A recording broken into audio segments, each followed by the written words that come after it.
Hello everyone. तो आज हम कक्षा 10वीं के विज्ञान के विषय के बारे में जानेंगे। तो ये जो क्लास है ये उपचारात्मक शिक्षा 2022 के थ्रू ऑर्गेनाइज किया गया है। तो इसका जो मेन उद्देश्य ये है कि हम कम समय में जो है जो भी सब्जेक्ट, कोई भी सब्जेक्ट हो, चाहे ये विज्ञान हो, मैथ्स हो या हिंदी हो, कोई भी सब्जेक्ट, तो इसके थ्रू एक सरकार के द्वारा एक पहल की गई है कि उपचारात्मक शिक्षण द्वारा हम जो है कम समय में हम कितना नंबर स्कोर कर सकते हैं। ठीक है, हमारे पास बहुत ही कम समय है, तो उसके लिए हम जो है ऐसे जो चैप्टर्स है, यूनिट्स है, उसमें ऐसे टॉपिक को देंगे, ऐसे टॉपिक्स को लेंगे जिससे हम नंबरिंग जो है अच्छे से स्कोर कर सकें।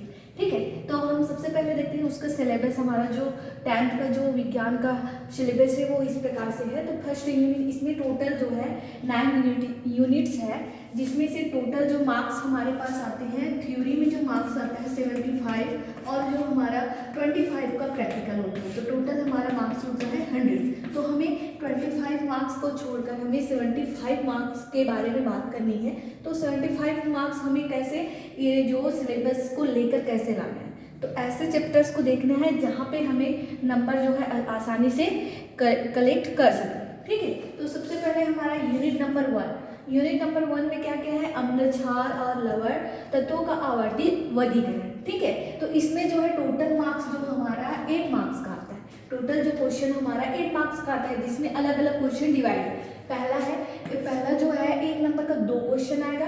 ठीक है, 1 नंबर का 2 क्वेश्चन आएगा और 2 नंबर का 1 क्वेश्चन आएगा और 4 नंबर का 1 क्वेश्चन आएगा। ठीक है, तो ये यूनिट फर्स्ट से टोटल हमारा कितने नंबर का क्वेश्चन आएगा, 8 नंबर का। ठीक, और सेकंड यूनिट देखते हैं। सेकंड यूनिट में भी टोटल जो नंबर आएगा इस यूनिट से, टोटल जो क्वेश्चंस आएंगे उसके मार्क्स होंगे 8। ठीक है, जो अलग अलग क्वेश्चंस में डिवाइड है। तो 1 नंबर का 2 क्वेश्चन आएगा। ठीक, और 6 नंबर का यहाँ से 1 क्वेश्चन आता है। तो ध्यान रखें, ज़्यादा नंबर का जो क्वेश्चन आते हैं कौन से यूनिट से आएगा, यूनिट नंबर सेकंड से। 6 नंबर का 1 क्वेश्चन यहाँ से आता है। धातु एवं धातु कर्म, अधातु का रसायन, ये 2 चैप्टर है जहाँ से 6 नंबर का 1 क्वेश्चन आता ही है। ठीक है, इसको ध्यान में रखना है। ठीक, अब थर्ड यूनिट देखते हैं। हमारा थर्ड यूनिट देखो, थर्ड यूनिट में भी 8 मार्क्स के क्वेश्चन आते हैं। ठीक है, थर्ड यूनिट में 8 मार्क्स के क्वेश्चन है। इसका नाम है दैनिक जीवन में रसायन, हाइड्रोकार्बन के व्युत्पन्न। ये 2 चैप्टर है जहाँ से हमारे पास 8 नंबर के क्वेश्चंस आएंगे, जो अलग अलग क्वेश्चन में डिवाइड है मार्क्स जो है। ठीक है, तो पहला जो है 1 नंबर का 2 क्वेश्चन आएगा और 2 नंबर का 1 क्वेश्चन और 4 नंबर का 1 क्वेश्चन। ठीक है, ये ध्यान में रखकर ही हमें जो सिलेबस है उसको ध्यान में रखते हुए हमें ऐसे जो टॉपिक है या चैप्टर को उठाना है जहाँ से हम आसानी से जो है नंबरिंग कैरी कर सकें। ठीक है, तो यूनिट नंबर 4 देखते हैं। यूनिट नंबर 4 में जो है टोटल जो मार्क्स आता है 7 मार्क्स का आता है, जिसमें क्या है, कौन सा चैप्टर आएगा, ऊष्मा और ताप, ऊर्जा स्वरूप एवं स्रोत। जो हीट वाला है, टेम्परेचर वाला है, उस चैप्टर से, और जो एनर्जी वाला है, ठीक है, उसके जो सोर्स होते हैं उससे जो है क्वेश्चंस आएंगे कितने मार्क्स का, 7 मार्क्स का। ठीक है, तो पहला जो हमारा इससे जो है यूनिट नंबर 4 से जो क्वेश्चन आएंगे 2 नंबर का, मतलब 1 नंबर का 2 क्वेश्चन आएगा। ठीक है, मतलब यहाँ से जो दोनों चैप्टर से 1 नंबर का 2 क्वेश्चन आएगा, 2 नंबर का 1 क्वेश्चन और 3 नंबर का 1 क्वेश्चन। ठीक, अब देखते हैं यहाँ पे हमारा यूनिट नंबर 5। यूनिट नंबर 5 जहाँ पर सबसे ज्यादा जो है इसके बाद जो है 10 मार्क्स का क्या आता है, क्वेश्चन आता है। ठीक है, जिसका नाम है प्रकाश, परावर्तन और अपवर्तन, समतल सतह एवं गोलीय सतह से। ठीक है, जो प्रकाश है उसका जो घटनाएं होती है, प्रकाश में बहुत सारी घटनाएं, प्रकाश से बहुत सारी घटनाएं होती है ना, तो जैसे कि परावर्तन और अपवर्तन, ये परावर्तन और अपवर्तन समतल सतह पर और गोलीय सतह पर किस प्रकार से ये घटना घटती है, इसके बारे में जो है हम पढ़ेंगे। 2 चैप्टर है, तो यहाँ से जो है 10 मार्क्स का क्वेश्चन आता है। तो ये जो क्वेश्चन यहाँ से 10 मार्क्स जो है अलग अलग क्वेश्चन में डिवाइड है। तो पहला जो है 1 क्वेश्चन, 1 नंबर का क्वेश्चन 2 क्वेश्चन आएगा। ठीक है, 1 नंबर वाले जो क्वेश्चन रहेगा वो 2 क्वेश्चन होंगे। ठीक है, 1 नंबर के 2 क्वेश्चन आएंगे और 3 नंबर का 1 क्वेश्चन और 5 नंबर का यहाँ से 1 क्वेश्चन आता ही है। तो यहाँ ध्यान में रखना है कि यहाँ से जो यूनिट नंबर 5 से 5 नंबर का 1 क्वेश्चन आएगा, बड़ा क्वेश्चन। ठीक, उसके बाद देखो हमारा है चैप्टर नंबर यूनिट नंबर 6। ठीक, यूनिट नंबर 6 में टोटल जो मार्क्स आते हैं वो होता है 9 मार्क्स। जिसका नाम है विद्युत धारा एवं परिपथ विद्युत के चुंबकीय प्रभाव। ठीक, तो इसमें से जो है क्वेश्चन जो है अलग अलग मार्क्स में डिवाइड है।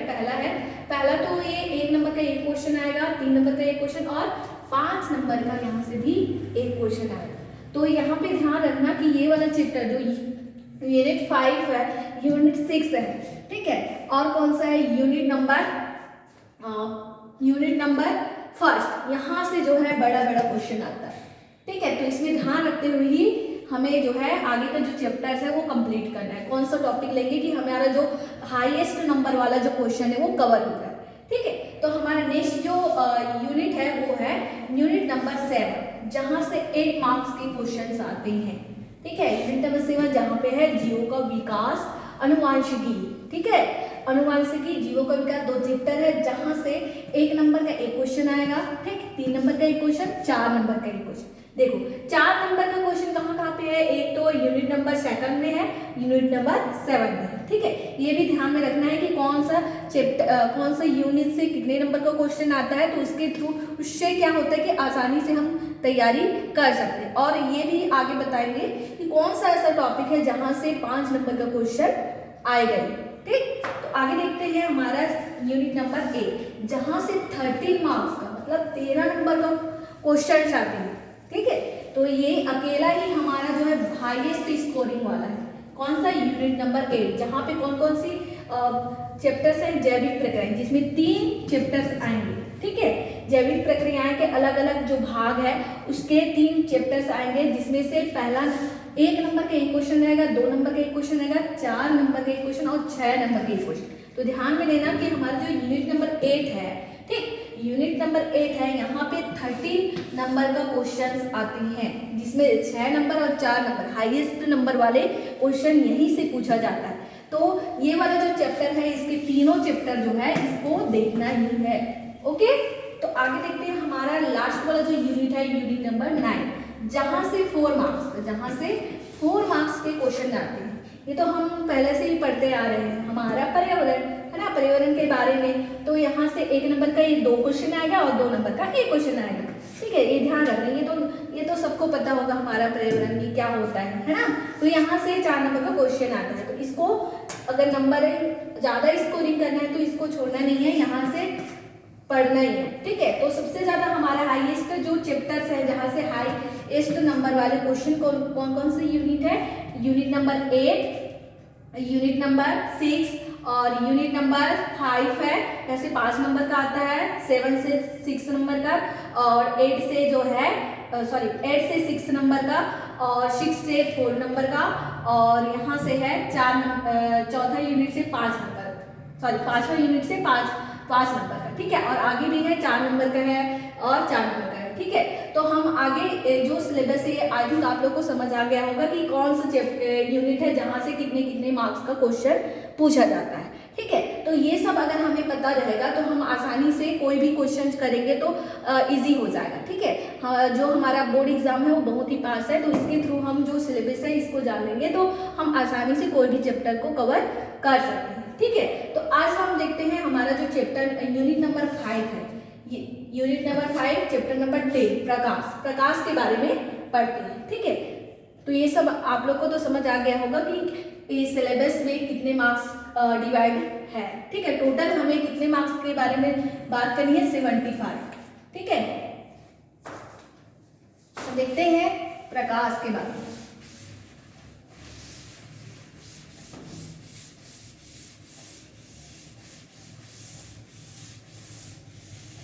लाइट्स, प्रकाश, लाइट्स आप लोग पहले पिछले क्लास में पढ़ चुके होंगे लाइट्स क्या होती है ना। पिछले क्लास में आप लोग ने पढ़ा ही होगा कि लाइट्स क्या होती है, प्रकाश।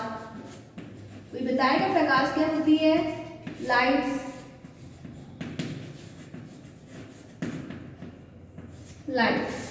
ठीक है, प्रकाश जो है ऊर्जा का ही एक रूप होता है। ठीक है, ऊर्जा का ही एक रूप होता है जो क्या करता है, जो हम जैसे आप मुझे देख रहे हो कैमरा के थ्रू, ठीक है, हमारे आसपास जितनी भी चीजें होती है उसको हम देख सकते हैं। प्रकाश के कारण ही हम आसपास की चीजों को देख सकते हैं। अगर प्रकाश नहीं होता तो हम कुछ भी देख नहीं पाते। ठीक है, तो हम पिछले क्लास में प्रकाश के बारे में बहुत इसके बारे में पढ़ चुके हैं कि प्रकाश क्या होता है, ये कैसे गमन करता है। तो ये है कि प्रकाश, एक बार फिर से देख लेते हैं कि प्रकाश जो है सीधी रेखा में क्या करता है, गमन करता है। प्रकाश क्या होता है, एक सीधी रेखा में गमन करता है। ठीक है, सीधी रेखा में गमन करता है और ये ऊर्जा का ही रूप होता है जिसके थ्रू हम कोई भी ऑब्जेक्ट, हमारे आसपास चीजें होती है उसको देख पाते हैं। जैसे आप लोग मोबाइल के थ्रू हमें देख पा रहे हैं, है ना, जैसे हम वीडियो बना रहे हैं, बोर्ड देख पा रहे हैं, ये जो यहाँ पर लिखा अक्षर ये भी देख पा रहे हैं, है ना। ठीक, तो ये सब हमारे किसके कारण होता है, ये प्रकाश के कारण हमें दिखाई देता है। ठीक है, तो कोई भी प्रकाश जो है सीधी रेखा में, मतलब प्रकाश जो है सीधी रेखा में गमन करता है। ठीक है, अगर हमारे पास, अगर ये जो प्रकाश है सीधी रेखा में गमन कर रहा है, इसके सामने क्या आया, कोई रुकावट आया, ठीक है, कोई रुकावट आया तो उस वस्तु, कोई वस्तु उसके सामने आएगा, प्रकाश इधर से चल रहा है। ठीक है, हम जब, जैसे ही हम टॉर्च वगैरह लेते हैं और जैसे ही कोई वस्तु पर लाइट, वस्तु पर जो है टॉर्च जलाते हैं, तो क्या होता है, उसका जो वस्तु है उसका पीछे क्या बन जाता है, छाया बन जाता है ना। जो प्रकाश है सीधी रेखा में गमन कर रहा है तो उसके जो पथ है उस पर क्या करता है, रुकावट डालता है, तो वो जो छाया बनता है वो किसके कारण होता है, प्रकाश के कारण होता है। ठीक है, मतलब यहाँ पे इस जो प्रकाश है इसके थ्रू जो प्रकाश में जितनी भी घटनाएं होती है, ठीक है, जैसे प्रकाश में बहुत से ऐसी घटनाएं होती है, मतलब जो प्रकाश, बहुत से ऐसे वस्तु हैं जो वस्तुओं में हम प्रकाश पड़ता है तो वो आर पार हो जाता है, मतलब ऐसे वस्तुएं जो पारदर्शक होते हैं आर पार चले जाते हैं, है ना, तो उसमें कोई छाया, हमें उसका जो प्रतिबिंब उस वस्तु का दिखाई नहीं देता। लेकिन जैसे ही हम कोई वस्तु जो अपारदर्शक है, वैसे तो जो जितने भी वस्तुएं हैं वो अधिकतर जो है अपारदर्शक ही हैं, लेकिन पूरी तरह से अपारदर्शक नहीं होते हैं, है ना, अपारदर्शक मतलब अपारदर्शक नहीं होते हैं। ठीक है, तो ये सब हम किसके थ्रू जानेंगे कि वस्तुएं जो है अपारदर्शक है कि पारदर्शक, प्रकाश के थ्रू। ठीक है, तो प्रकाश के बहुत सारे ऐसे गुण होते हैं, जैसे कि ये प्रकाश का परावर्तन, अपवर्तन, इसके बारे में यहाँ पे पढ़ेंगे। ठीक है, तो जो हमें, जैसे कि हम लोग नॉर्मली बात करते हैं परावर्तन के बारे में, ठीक है, तो इस चैप्टर में हम लोग प्रकाश के बारे में तो सबको पता चल गया कि क्या होता है। प्रकाश ऊर्जा का स्वरूप होता है जो एक सीधी रेखा में गमन करता है। अगर प्रकाश के इस पथ पर कोई वस्तु आ जाता है तो उसका प्रतिबिंब बन जाता है। ठीक है, मतलब इस प्रकार से जो प्रकाश के थ्रू हम कोई भी आसपास जो घटनाएं घटती है, मतलब हमें दिखाई जो देता है, ये किस प्रकार से होता है, कौन से ऐसे नियम लागू होता है कि हमें इस प्रकार से प्रतीत होता है। ठीक है, तो ये सब समझने के लिए हमें इसके कुछ पॉइंट्स है, मतलब कुछ टॉपिक्स है, उसके बारे में पहले जानते हैं। ठीक है, तो सबसे पहले इस चैप्टर में हम लोग प्रकाश का पहला जो टॉपिक हमारा रहेगा, प्रकाश का परावर्तन। देखो, पहले टॉपिक लिख लेते हैं कि हम प्रकाश का परावर्तन क्या होता है इसके बारे में। ठीक है, तो हमारा इस चैप्टर में हम लोग पढ़ेंगे प्रकाश का परावर्तन की जो घटनाएं होती है, प्रकाश परावर्तित क्यों होती है, रिफ्लेक्ट कैसे होता है ना, रिफ्लेक्शन कैसे होता है, प्रकाश का परावर्तन। सेकंड है प्रकाश का अपवर्तन, प्रकाश का अपवर्तन। थर्ड है पूर्ण आंतरिक परावर्तन। ठीक है, पूर्ण आंतरिक परावर्तन। ठीक है, और ये तो हमारा है रिफ्लेक्टिव इंडेक्स कहते हैं, अपवर्तनांक, जिससे क्वेश्चन आता ही है। और जो प्रकाश होगा यहाँ से 10 नंबर का क्वेश्चन आता है। ठीक है, टोटल 10 नंबर का होता है। तो चौथा जो हमारा होगा अपवर्तनांक, क्या है, अपवर्तनांक। ठीक, तो हम ये टॉपिक्स आज इस चैप्टर से पढ़ते हैं। पहला है प्रकाश का परावर्तन, प्रकाश का अपवर्तन, पूर्णांतरिक परावर्तन और अपवर्तनांक। ठीक है, ये सब पढ़ते हैं। तो यहाँ पे हम पहला जो टॉपिक है हमारा देखते हैं प्रकाश का अपवर्तन, परावर्तन। तो देखते हैं प्रकाश का परावर्तन क्या है। पहला हेडिंग हम लोग डालेंगे प्रकाश का परावर्तन क्या है। प्रकाश का परावर्तन क्या है। ठीक है, प्रकाश का परावर्तन मतलब इसको इंग्लिश में क्या कहते हैं, रिफ्लेक्शन। क्या कहते हैं, रिफ्लेक्शन। ठीक, क्या कहते हैं इसे, प्रकाश का परावर्तन क्या है, ये जानेंगे कि प्रकाश का परावर्तन क्या होता है। ठीक है। तो प्रकाश जो है, प्रकाश का परावर्तन मतलब रिफ्लेक्शन ऑफ लाइट। तो सबसे पहले हम देखते हैं, जब कोई प्रकाश की किरण किसी सतह पर, ठीक है, मान लो ये कोई सतह है, ठीक है, कोई सतह है जहाँ पे प्रकाश की किरण इस प्रकार से पड़ रही है ना। जब प्रकाश की किरण किसी सतह पर पड़ती है तब क्या हो जाता है, अपने उसी माध्यम में क्या हो जाता है, वापस लौट जाता है, उसी माध्यम में क्या हो जाता है, लौट जाता है। तो प्रकाश की इस घटना को हम क्या कहते हैं, प्रकाश की इस घटना को हम लोग क्या कहते हैं, प्रकाश का परावर्तन, रिफ्लेक्शन ऑफ लाइट कहते हैं। ठीक है, जब प्रकाश की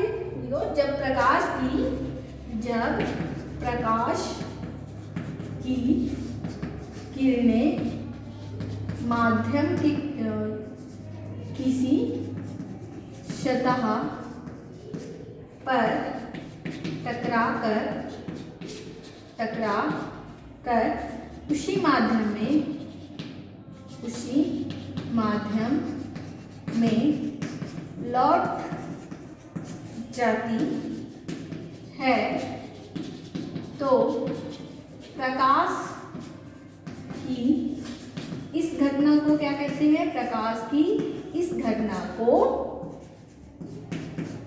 प्रकाश का परावर्तन कहते हैं, प्रकाश का परावर्तन कहते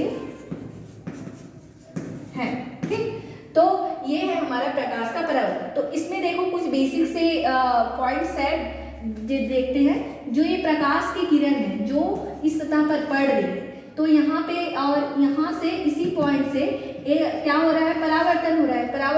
ठीक है, तो इन दोनों के बीच एक लंब खींच लेते हैं। ठीक है, तो ये वाला जो होता है, जो प्रकाश की किरण पड़ती है, इसको आपतित किरण कहते हैं। क्या कहते हैं, आपतित किरण। ठीक है, और जो परावर्तित होते हैं, ये जिस आपतित किरण का परावर्तन होता है, उस किरण को क्या कहते हैं, ये वाला किरण क्या होगा, परावर्तित किरण। क्या होगी, परावर्तित किरण। अब ये सब बात करने की क्या है, क्योंकि इसके बाद हम लोग परावर्तन का जो नियम है उसके बारे में जानेंगे। ठीक है, तो सबसे पहले हम जो पॉइंट्स है उसके बारे में पहले समझ लेते हैं। तो ये होगा उसका अभिलंब, इसको क्या कहेंगे हम लोग, ये हो गया, मान लो ये O बिंदु है, तो ये क्या होगा, अभिलंब, ये M है। ठीक है, इसको क्या कहेंगे, इसको अभिलंब, यहाँ पे लिख देते हैं अभिलंब। ठीक, और ये जो पॉइंट है, जिस बिंदु, सतह के जिस बिंदु पर आप क्या होती है, प्रकाश किरण आपतित होती है, उस बिंदु को हम कहते हैं आपतन बिंदु। क्या कहते हैं, आपतन बिंदु। ठीक है, तो ये इस प्रकार से ये पॉइंट ऑफ हो गया। तो इसमें जो है कुछ टर्म्स देखते हैं, इसकी परिभाषाएं देखते हैं। देखिए,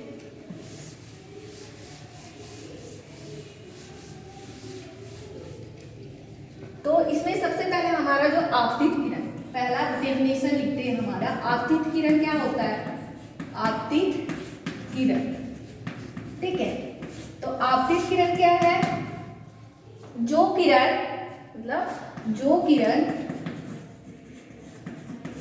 सतह के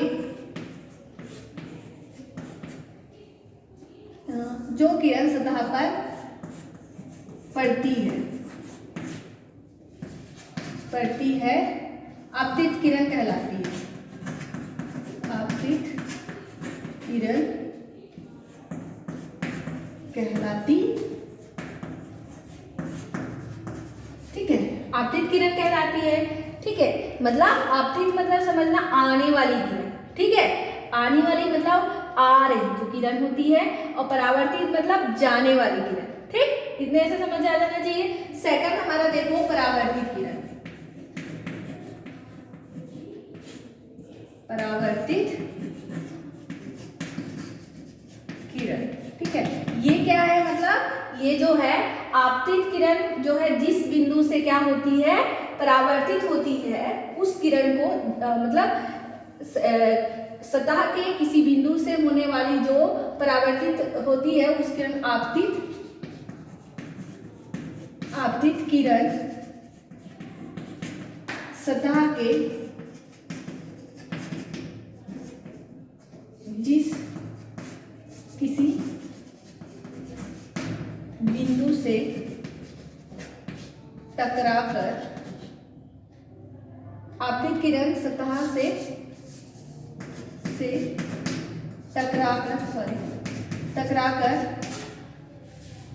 टकराकर वापस लौट जाती है, उसे क्या कहते हैं? उसे परावर्तित किरण कहते हैं। ठीक है, कहते हैं। ठीक, तो इसको क्या इंसिडेंट रे कहते हैं और इसको रिफ्लेक्शन रे कहते हैं। ठीक है, रिफ्लेक्शन रे। तीसरा हमारा पॉइंट और है आपतन बिंदु। क्या है? आपतन बिंदु मतलब सतह के जिस पॉइंट पे जो है, सतह के जिस पॉइंट पे आपतित किरण आपतित होती है, मतलब टकराती है, सतह के किसी बिंदु पर, जिस बिंदु पर, सतह के जिस बिंदु पर आपतित किरण टकराती है, उसे आपतन बिंदु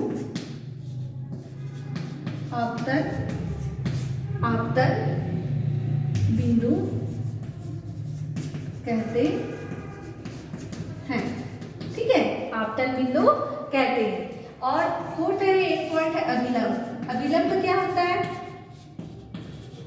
अभिलंब ये क्या होता है? अभिलंब क्या होगा? हाँ, तो ये अभिलंब क्या है? ये समतल सतह के किसी बिंदु पर खींचे गए लंब को क्या कहते हैं? अभिलंब।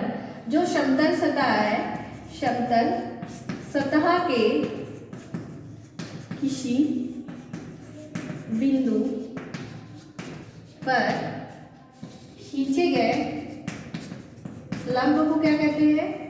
खींचे गए लंब को अभिलंब कहते हैं। क्या कहते हैं? अभिलंब कहते हैं। ठीक है, यहाँ तक सबको समझ आ गया होगा। आपतित किरण क्या कहते हैं? जो सतह पर आने वाली जो किरण होती है उसको कहते हैं आपतित किरण। और परावर्तित किरण जो सतह से टकराकर पुनः वापस चले जाता है उसको कहते हैं परावर्तित किरण। अभिलंब किसे कहते हैं? सतह के जिस बिंदु पर क्या होता है, मतलब सतह के जो बिंदु है वहां पर डाला गया जो लंब होता है उसको कहते हैं अभिलंब। और जहां आपतन बिंदु किसे कहेंगे? जहां पे आपतित किरण क्या हो जाती है, जिस सतह के बिंदु पॉइंट पर वहां पे आपतित किरण जो है आपतित हो जाती है ना, प्रकाश की जो किरण है यहाँ पे आपतित हो जाती है, तो इस पॉइंट को हम कहते हैं आपतन बिंदु। इस बिंदु को हम कहते हैं आपतन बिंदु। अब आगे देखते हैं, हम लोग यहाँ पे एंगल बन रहे हैं। देखो ये हो गया, इसको आई से दर्शाते हैं और इसको आर से। ठीक है, तो ये वाला जो एंगल कहलाता है आपतन कोण और ये वाला एंगल कहलाता है परावर्तन कोण। देखिए, अब देखो एंगल का क्या है। तो फिफ्थ है हमारा आपतन कोण। आपतन कोण इसे क्या से दर्शाते हैं? एंगल ऑफ आई से, इंसिडेंट एंगल कहते हैं। ठीक है, तो ये आपतन कोण क्या होता है? अभिलंब और आपतित किरण के बीच बनने वाला कोण क्या कहलाता है? आपतित किरण। देखो यहाँ पे आपतित किरण और अभिलंब, आपतित किरण और अभिलंब के बीच बनने वाला कोण क्या कहलाता है? बनने वाला कोण क्या कहलाएगा? बनने वाला कोण आपतन कोण। आपतन कोण कहलाता है। ठीक है, आपतन कोण कहलाता है। ठीक है, जिसे क्या से दर्शाते हैं? एंगल ऑफ आई। ठीक है, ये होगा।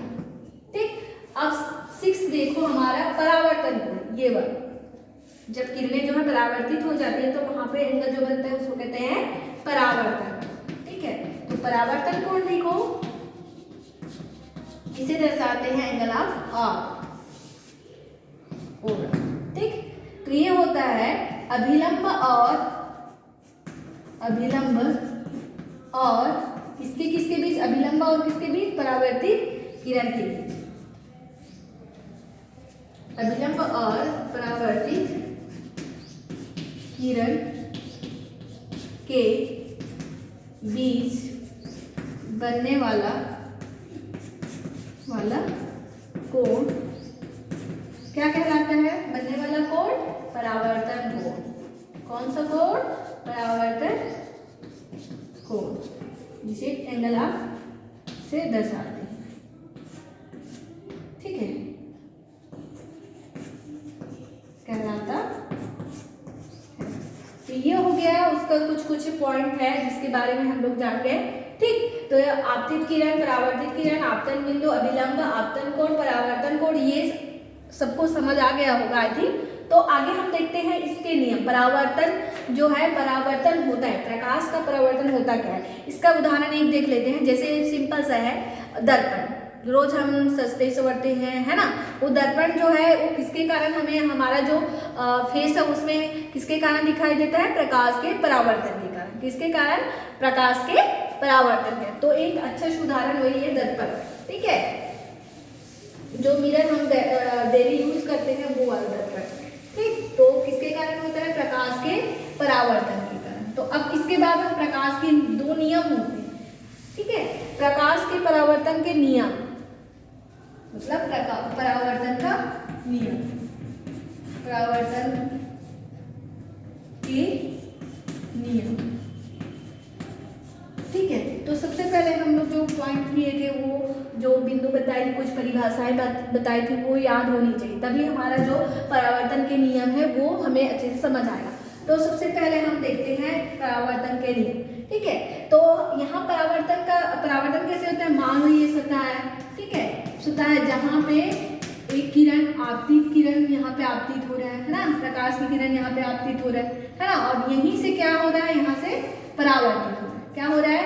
परावर्तित हो रहा है। मान लो ये किरण क्या है? पीओ, ये इसको पॉइंट दे देते हैं ओ और ये देते हैं आ। ठीक है, और यहां से एक लंब ले लेते हैं एन, ओ एन। ठीक है, तो यहाँ पे जो एंगल बनेगा वो आई होगा, और यहाँ पे जो एंगल बनेगा वो होगा आ। ये आपतित किरण होगा, पीओ जो है क्या होगा? आपतित किरण। यहाँ पे लिख लेते हैं पीओ क्या है? आपतित किरण, आपतित किरण। ठीक है, और ओ आर क्या है? परावर्तित किरण, परावर्तित किरण, है ना। और जो है ओ एन क्या है? ओ एन है अभिलंब। क्या है? अभिलंब। और एंगल ऑफ आई, आई क्या है? आपतन कोण। कोण आई क्या है? आपतन कोण। और कोण आर, ये क्या है? कोण आर क्या है? परावर्तन कोण। क्या है? परावर्तन कोण। ठीक, ये होगा हमारा परावर्तन। तो देखते हैं यहाँ पे इसका पहला नियम।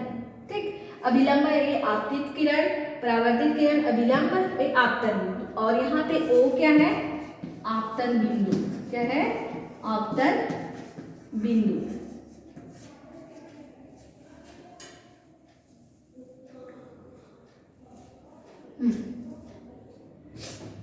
पहला नियम क्या होता है? आपतित किरण, देखो आपतित किरण मतलब आपतित किरण, परावर्तित किरण, और ये जो सतह पर डाला गया जो लंब होता है, अभिलंब होता है, ये तीनों एक ही बिंदु पर स्थित, मतलब एक ही समतल पर स्थित होते हैं। ठीक है, ये तीनों जो है अभिलंब, आपतित किरण, परावर्तित किरण, ये तीनों एक ही समतल पर एक बिंदु पर स्थित होते हैं। ये परावर्तन का पहला नियम है। तो परावर्तन का पहला नियम है आपतित किरण, आपतित किरण, परावर्तित किरण, परावर्तित किरण और आपतन बिंदु पर अभिलंब लंब, ये तीनों क्या होते हैं? एक ही एक ही समतल पर स्थित होते हैं। ठीक है, एक ही समतल पर स्थित होते हैं। ठीक, ये समझ आ गया, तीनों दिख रहा होगा, यहाँ पे एक ही समतल पर है, मतलब एक आपतन बिंदु पर ही स्थित है ना तीनों। ठीक है, मतलब एक ही समतल पर है।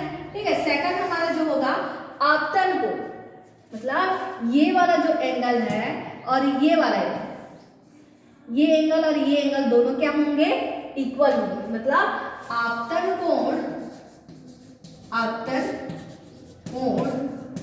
और परावर्तन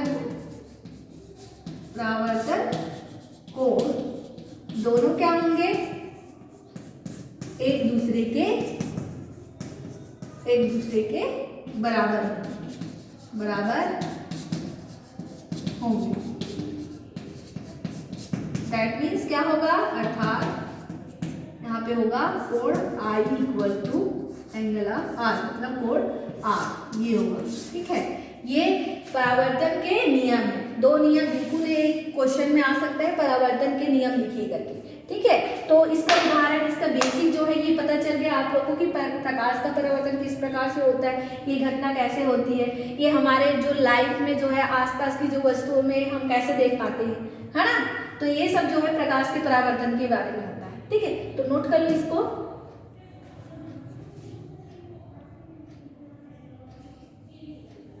ठीक, तो ये परावर्तन के नियम हो गया। अब इसके बाद जो नेक्स्ट वाला टॉपिक है वो अगले क्लास में स्टार्ट करते हैं। तो आज के लिए इतना ही। Okay, thank you.